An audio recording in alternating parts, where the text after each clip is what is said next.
Namaste and Vanakkam. Today I, Ravneet Kaur, a student of class 12 from Venkateshwar International School, New Delhi, am here to share my views on Beyond Vision 2020 with Dr. APJ Abdul Kalam. I am participating in this elocution competition through the registered form.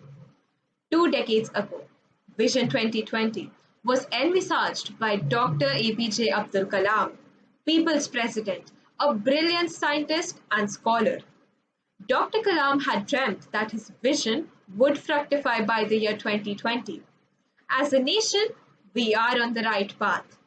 Today, he is not around, but his empowering vision is slowly turning into reality. A lot has been achieved, and the transformation journey still continues. Let's try to understand where we stand and what lies ahead. Dr. Kalam had three major dreams for India, namely freedom, development, and that India must stand tall and confident as a nation on the world front.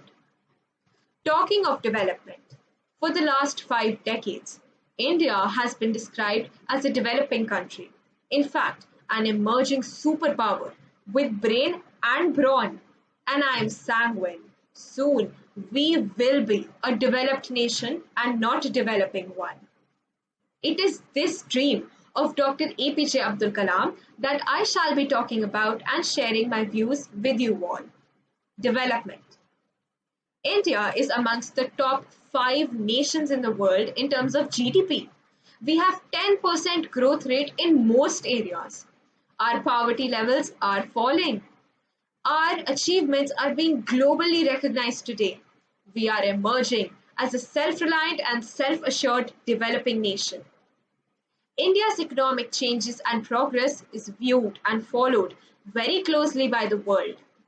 As per World Bank statistics, in the last 3 decades, India has performed admirably in key areas of public sector reforms, infrastructure, agricultural and rural development, removal of labor regulations, reforms in lagging states, and eradication of HIV/AIDS.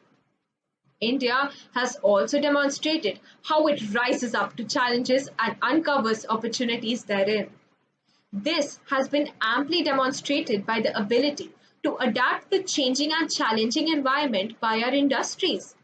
Let me remind you how various automobile companies came forth to collaborate in the making of the life-saving ventilators at the beginning of this unprecedented pandemic.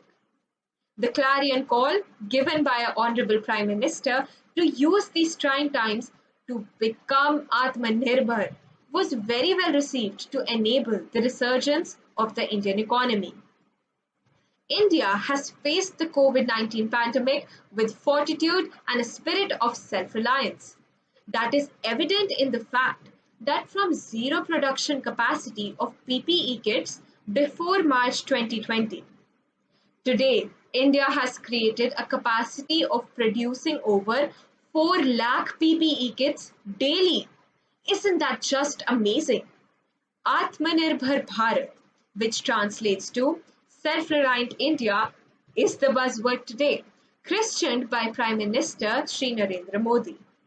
It is an umbrella term used in relation to making India a bigger and vital part of the global economy, pursuing policies that are efficient, competitive, resilient, and sustainable.